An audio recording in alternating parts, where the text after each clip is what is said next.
Assalamualaikum warahmatullahi wabarakatuh. Shalom, Om Swastiastu, Namo Buddhaya, salam kebajikan buat kita semua. Di sini kami dari kelompok 2 ingin mempresentasikan hasil diskusi kami tentang akuntansi untuk yayasan sosial. Sebelumnya, perkenalkan nama saya Feni Aprilia, dan bersama rekan saya ada Fitri Krista, Agnes Monika Manurung, Maria Sembiring, dan Putri Jihan. Next.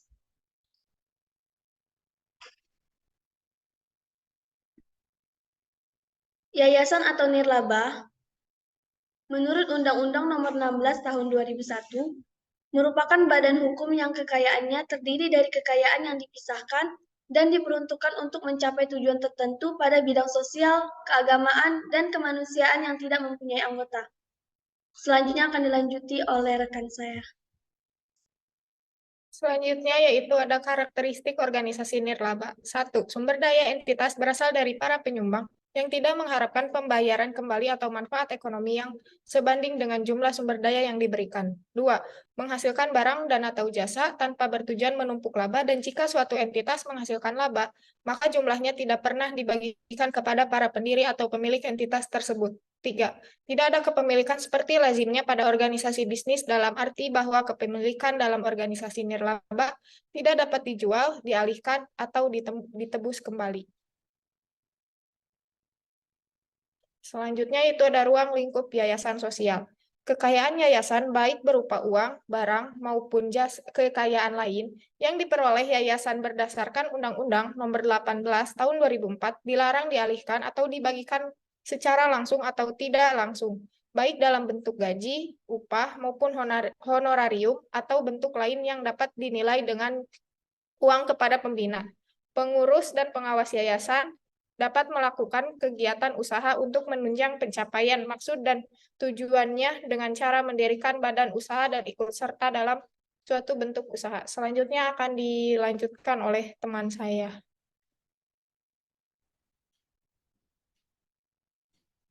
Baik, di sini kami akan memaparkan beberapa contoh transaksi dari Yayasan Cinta Sedekah.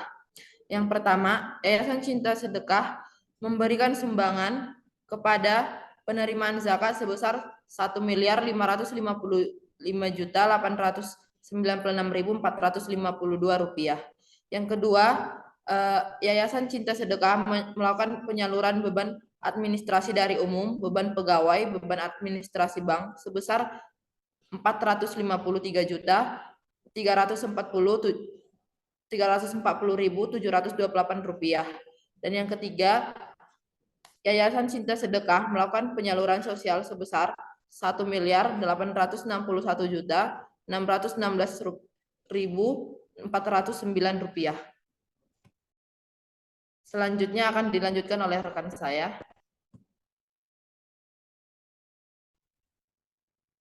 Selanjutnya merupakan laporan posisi keuangan dari Yayasan Cinta Sedekah. Berikut merupakan contohnya tertera di layar, di mana aset pada tahun 2020 dengan jumlah Rp332.274 mengalami penurunan yang signifikan pada tahun 2021, yaitu mencapai Rp84.730.681. Jika dilihat kembali pada laporan liabilitas, tidak terdapat pencatatan sama sekali.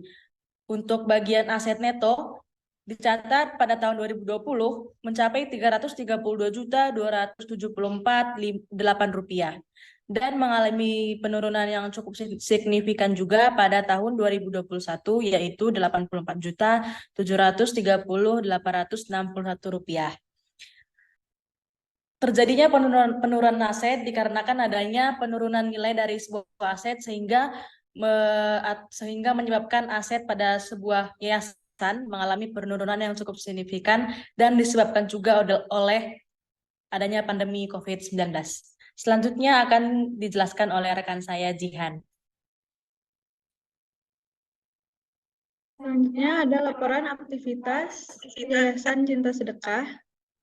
Yang pertama ada pendapatan dari pembatasan pemberi sumber daya pada tahun 2020 sebesar Rp926.442.480 rupiah. mengalami penurunan pada tahun 2021 menjadi Rp632.303.121. Lalu selanjutnya ada beban dengan total beban pada tahun 2020 Rp1.221.020.895 kembali mengalami penurunan pada tahun 2021 sebesar Rp653.298.087. Terakhir ada total pendapatan yang berasal dari pembatasan pemberi sumber daya pada tahun 2020 sebesar Rp3.758.143.186.